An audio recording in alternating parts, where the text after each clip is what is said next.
This is Rock and Roll Grad School with your hosts, Heidi Hedquist and Luke Poling. Would you like us to assign someone to worry your mother? Hello, kitties. We're going to have a good time together. You have a look on your face that's like you're waiting for the next stupid thing to come out of my mouth. So that always the look on my face? I know. I guess that's why I'm so used to it. Well, apparently not if you're going to interrupt your flow to talk about it. We have a great show. We're talking with Alex from Sicard Hollow. And I think it's one that you want to see the video for, since he talked to us on the side of the road in Montana. I totally agree. It was awesome. And yeah, listening back to it, it's a really nice conversation. It was an awesome conversation.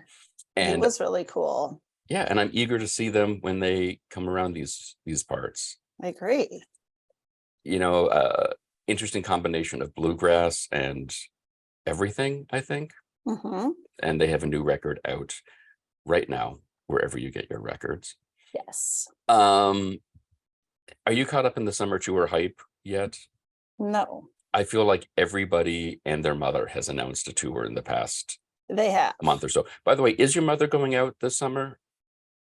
On tour? Yes. With you, yes. Yes, exactly. Wherever you go, she'll be there. But I guess today was the pre-sale for Taylor Swift tickets. Oh my gosh. Randy, did you get picked for pre-sale? Oh, that just broke her heart. Oh. If it makes her feel better, apparently. Like Ticketmaster went down and a bunch of people got sent out right before they got them too. Oh, which would be way worse than just that is way worse than yeah. I was gonna say I was seeing stuff about the internet shutting down. Yeah, Randy stole your thunder. Look at that. Randy was more on top of it. Yeah. But I guess Pink is touring. Okay. Which other people in the house are more excited than I am. But Brandi Carlile is opening, which I'm like, oh, okay. So it'll be fun. That'll be a good show. And then Peter Gabriel is apparently touring Europe. I love that the way you said that. It was like you're saying like Peer Gynt, like you didn't pronounce the T, like You're going for a whole Peter Gabriel Russian fairy tale. I wasn't. Extravaganza. No, I was thirsty. Peter Gabriel is touring Europe this summer, and I guess the expectation is that we'll move into a fall tour. And I haven't seen anything about the band, but I feel like we should probably assume that our friend David Sanchez is going to be there. I would think, right? So I'll have to drop him a line, find out what he's up to. Check in with him. Yeah, so I feel like there's a lot of music news. I just got an email. Elvis Costello is going back out again. Your buddy. My buddy, after doing, it's supposed to be, I think it's 200 songs in 5 nights in New York. Oh, not repeating a song. That's amazing. And then right after that, let's get the band together. It's like Fish. It is, yeah. But no, I'm not going to make any qualifiers because someone's going to get mad. It's okay. Yeah, so already our summer concert money has already been spent, I feel like. I'm no surprise there. Yeah, but I didn't go to what was it, the Monsters of Rock? What did they call that one? The Poison. Oh, I don't remember what it was actually called, but it was so good. And they are going out again too, I believe. I think so, but no Mick Mars. Yes, and I saw him on the final hurrah. I know, and I'm glad I did.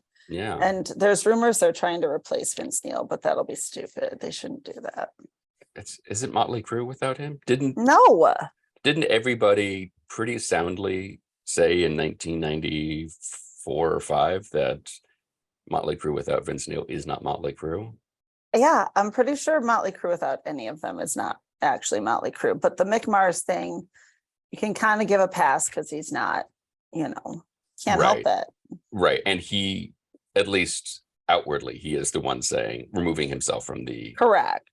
It's definitely him. And okaying the backup or the replacement. Right. Mm-hmm. So,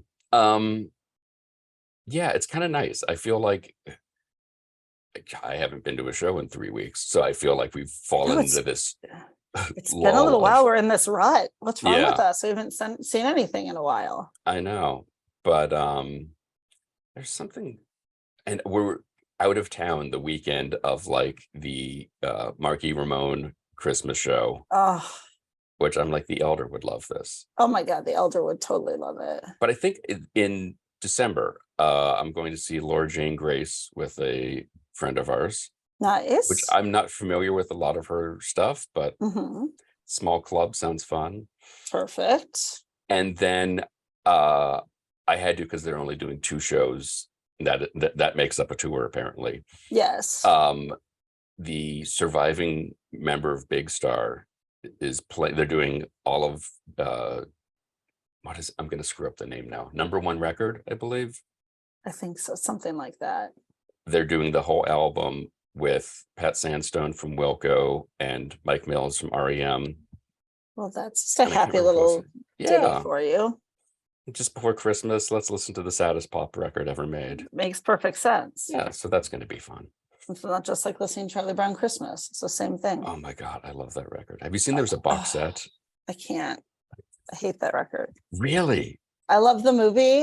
The music makes me feel so depressed. I can't even stand it. That's what makes it great, isn't it? It does make it great, but I don't want to be depressed. I guess we've talked about Bummer Christmas. Yes. So I guess Christmas this is where, drives me crazy. So I need everything I can get to make me not be bummed out. oh, well, wait till you hear the set list we have set up for this year's Christmas show. Will it make it all better? Probably not, but there's going to be polkas. That's all I can say.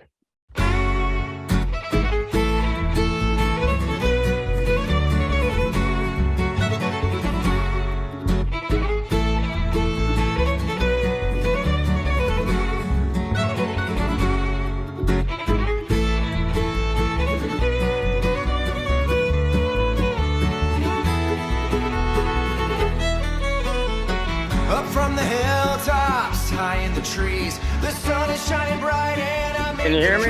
Yes, we Yes. How's it going, Star? My service is really spotty. We're out here on the side of the road in Montana. Unfortunately, there wasn't like a great place to stop, so I hope it doesn't cut out on us. So far, so good, and it looks a lot nicer where you were than the 2 places that we are. So Yes. It's beautiful out here. Yeah, Oh my literally, God. like it's been like service has been cut. I'm sorry about that. So hopefully it doesn't cut out at all. But yeah, I mean, we literally are deep in the mountains right now. I have no idea where we are, honestly, but it is quite breathtaking, I might say. do you guys usually know where you are? Typically, but in Montana, man, these drives are such long stretches, and like I mean, it's insane, honestly. Like 30 minutes ago, we were by some little town on this huge lake, and then fast forward to now, and we're deep in these mountains, and I don't know, it's beautiful though, it's breathtaking. Yeah. I'm assuming you're touring. You're not just on a car or Yeah. like a road trip. No, we're touring right now. Yeah, we just got done. We played in Bozeman, Missoula, and Whitefish. So we did 3 shows with the band called Spafford, opening up for them, which all went incredible. They were amazing shows. So it's been 3 late nights, and we got up this morning, and now we're hightailing it to Billings, Montana, where we have a show tomorrow. So we got a long drive today, but a night off. So we'll get rested up. See, So that would be the worst part for me. I would not be able to rest. I'd be like, we've got a night off in this town. I'm going to see stuff. I agree with you. And honestly, people have kind of warned us about Billings. I don't know. They were like weird warnings. So I'm like, I don't know what to expect. But honestly, like, I got to take care of myself out here. And we got to play a 2-set show tomorrow night. And I got to sing. And like the air out here, when I got here to Bozeman, my throat started getting scratchy. So I've been trying to maintain health. And I think tonight will be an early one. Because, I mean, the past 3 nights, just staying till the end of Spafford's set to sell merch. I mean, we were up till we wouldn't get back to the hotel or where we were staying at till 1:45 or 2 in the morning, So it's been a marathon, but we're doing it. It's been a great time out here. Very That's grateful awesome. to be out here. And Yeah. that's got to be hard for you as the singer. I mean, like Bono just says tea and tea is brought to him. But like you Right. got to talk to people. You can't rest your voice completely. You actually have to go out and interact with people. that's a huge part of it. And I'm a really social guy. And like after the show, you know, it's loud and everybody's having to project your voice more. Like my throat will hurt after a lot of shows, but I have not a strict regimen, but there's things that I do and things that I bring on the road that I've found that help my throat. So I bring like a steamer with me. It boils water and it's like a mouthpiece and I can plug it into the wall. And it's like just inhaling steam helps a lot. I keep a lot of cough drops and holistic stuff.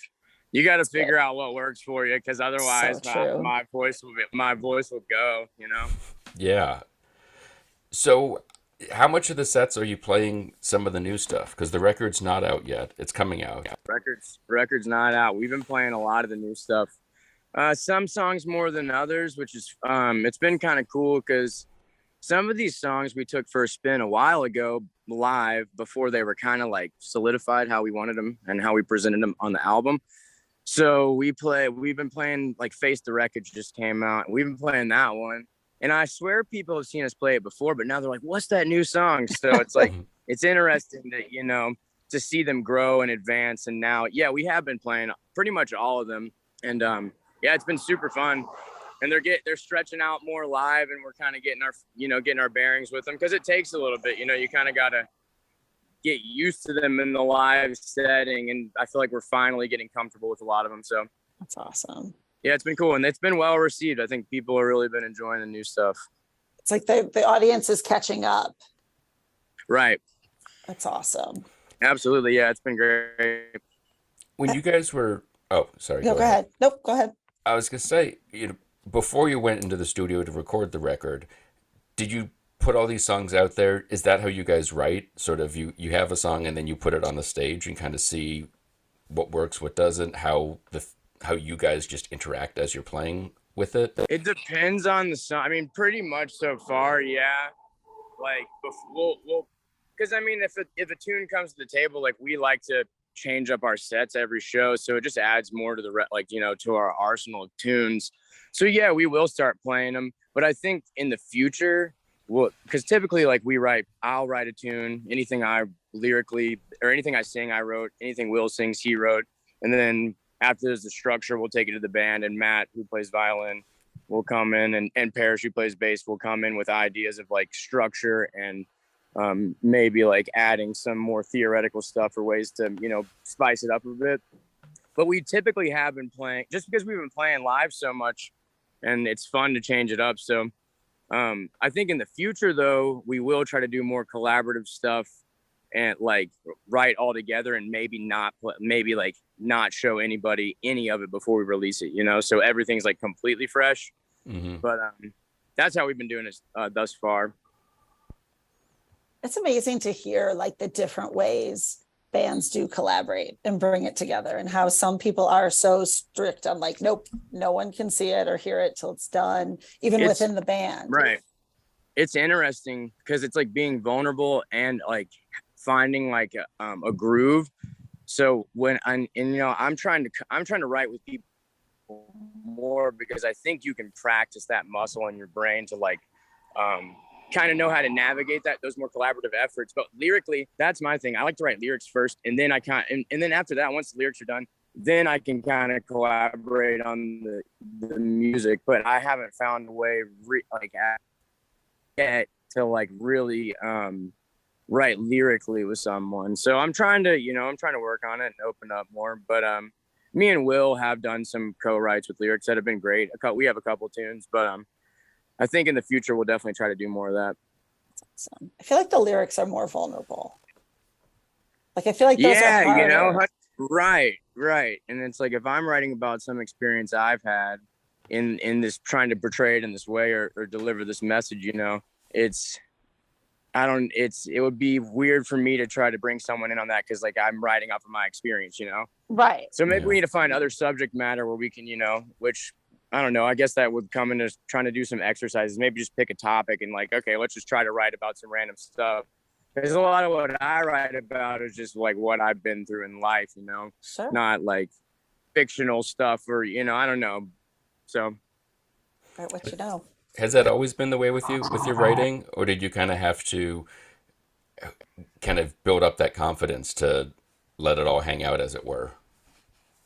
That's just how it's been since the beginning. And I didn't really start writing until I was like, I'm 27 right now.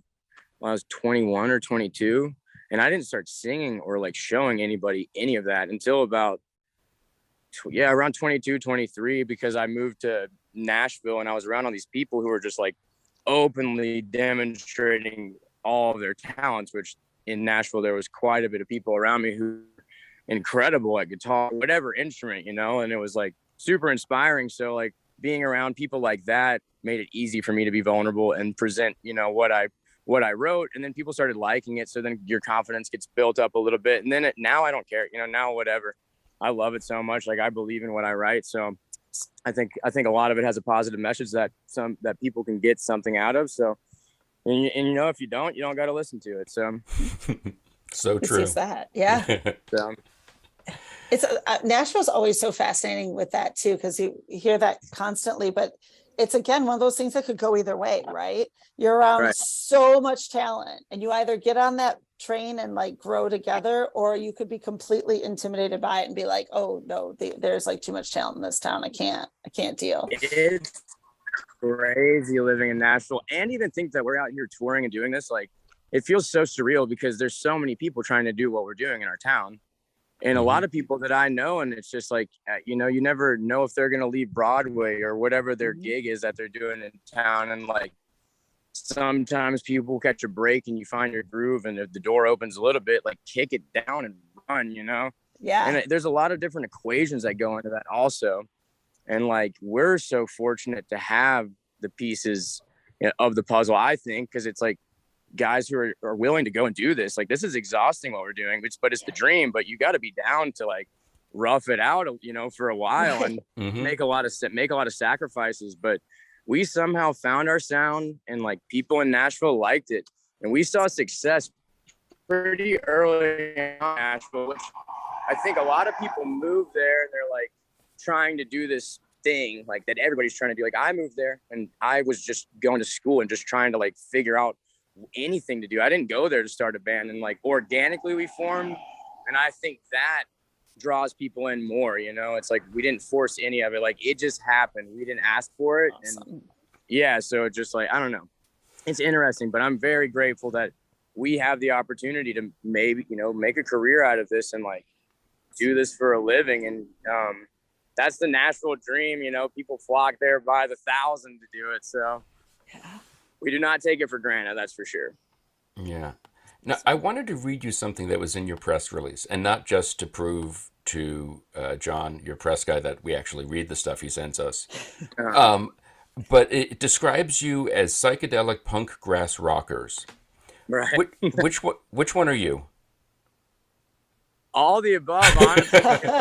Everybody in the band doesn't come from like a bluegrass background, we all grew up on various things. I mean, it's a melting pot of genres, and bluegrass was not one of those, really. I mean, maybe a little bit for Parrish, but Parrish grew up in Texas. But he's a funk bass player. I grew up on punk. Will grew up, who's the mandolin player. He grew up on like punk and rock and 80s hair. I mean, 80s hair metal. Motley Crue's his favorite band, Well, that explains why he picked up the mandolin. Sure. Absolutely. It's a natural progression. Well, he was an electric. He still plays guitar. He was a guitar player. And when we started the band, we needed a mandolin player. And he was like, well, shit, I guess I'll give it a shot. And that was 5 years ago. And like, he had the ability to play guitar. So it wasn't like starting from scratch, but you're picking a new instrument, and like, he hit it hard, and now it's like he's a great mandolin player. So it's incredible what you can do, especially with the guys around us. Everybody kind of pushes each other, but all of our genres and our influences, I think that makes our sound original. Because now Parrish is playing electric bass with us, and he will keep on playing upright for some songs, but for our more jammy stuff, I mean, he's doing funk slap bass over bluegrass stuff, and like awesome.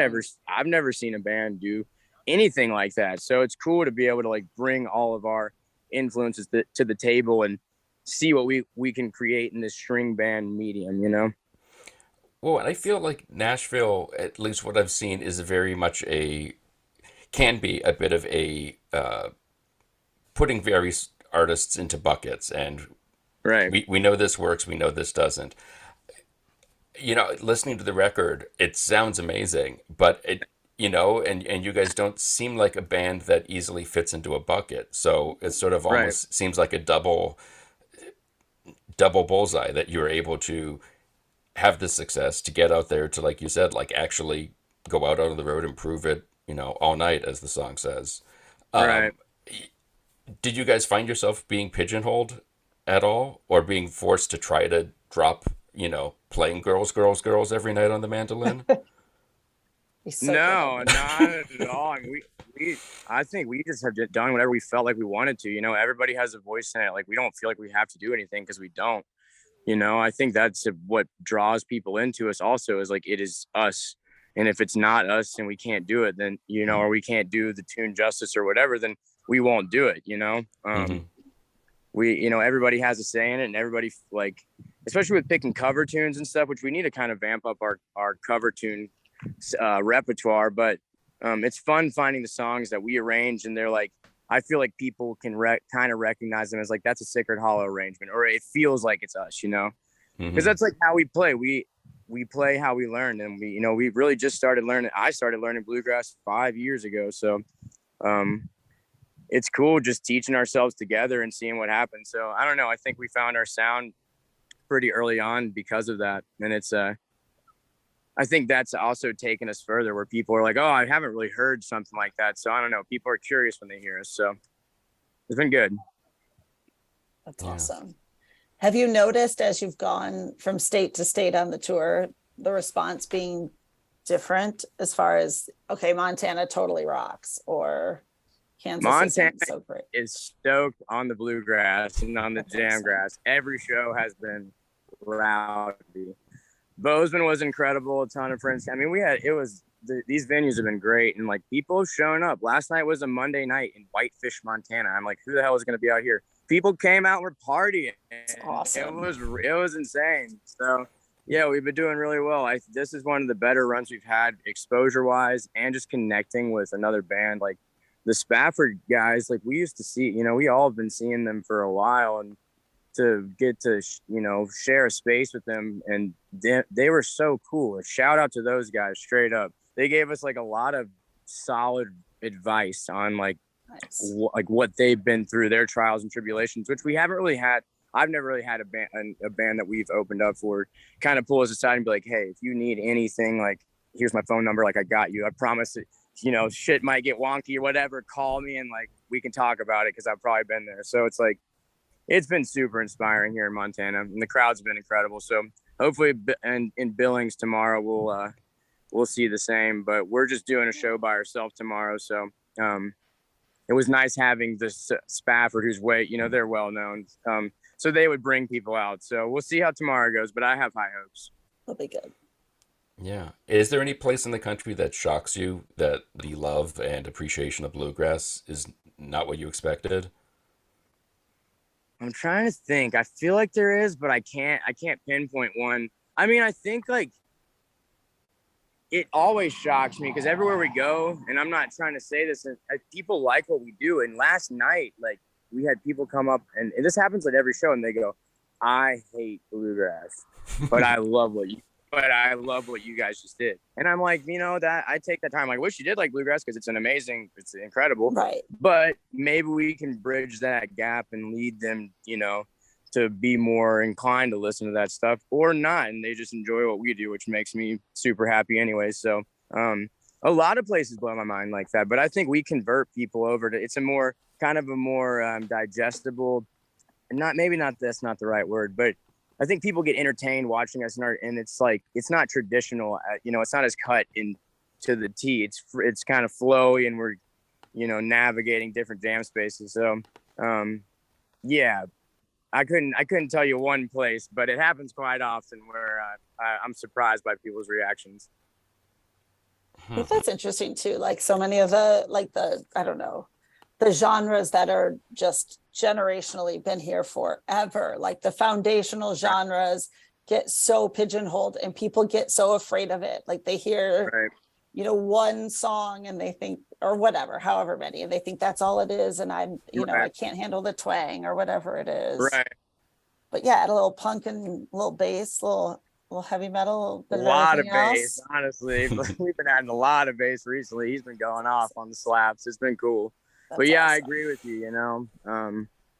I definitely agree with you with the bluegrass thing, because like people do get stuck in, you know, and it is a very strict, if you're like really into traditional, you know, there's a lot of people out there that don't like anything but that and think it's Right. sacrilegious to like change it up at all. Sure. But you have to, everything needs to progress, and like that stuff can still be around, and all the new stuff can be around too. You know, there's room for it all.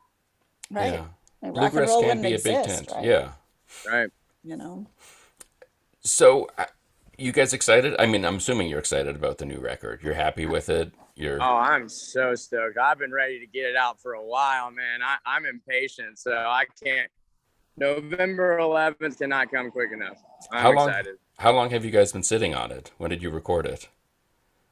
We recorded it in February, but that was just like we got all the tracking done, and it's just it's taken a little while. We were going to release it earlier, but it just wasn't the most strategic move, and there's a proper way to do things, and we're figuring all that out. You know, this is all a learning process. This I've never done. This is the second studio record I've ever been a part of in my entire life. And this is the first band I've ever played with that we've actually played and done, you know, first touring band I've ever been in. I was in a little middle school band that we didn't, you know, we couldn't even play a song, but I wouldn't count that, you know. This is like us figuring out how to be a business, the ins and the outs of it, and like how to properly do things, where it will benefit us more than if we would have dropped it like 4 months ago and just did nothing to try to promote it or whatever. So I think waiting's been good, but it's to go and answer your question, it's been like completely done. Like we got the masters and everything, maybe like 2 months ago. I don't know, not relatively recently. So, But still a while if maybe you're. 2 months ago. But still too long if you're eager to get it out there. Yeah, I'm impatient, you know, and I don't know how long it takes people to typically record a record and drop it, like on bigger bands. You know, I don't know that whole process. So, but November's coming up. It's about to get here. But I'm super stoked for people to hear it. Did your middle school band have a really pretentious name like most middle school bands? I can't even remember what our middle school name Oh.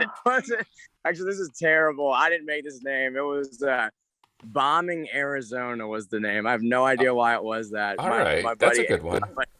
And yeah, we never played a show. You know, I didn't take music seriously when I was younger, and I quit for a long time and just started partying hard and had to take a step back. And I taught myself guitar when I was like 20 and found a passion in it, like a burning passion in it when I was probably like 22, I'd say.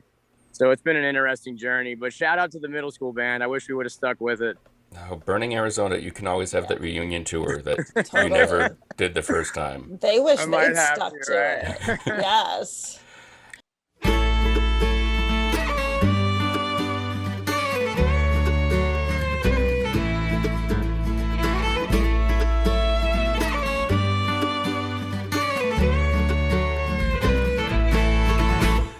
The Brightest of Days by Sicard Hollow is available right now wherever you get your music.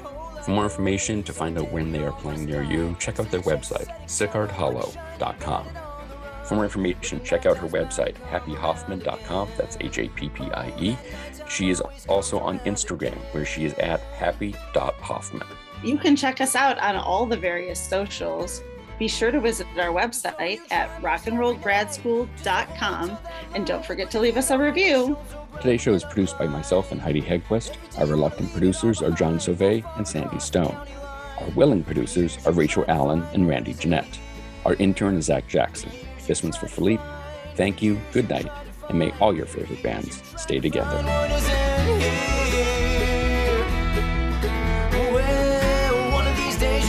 Turn and face the wreckage, lest we find our own direction along the way.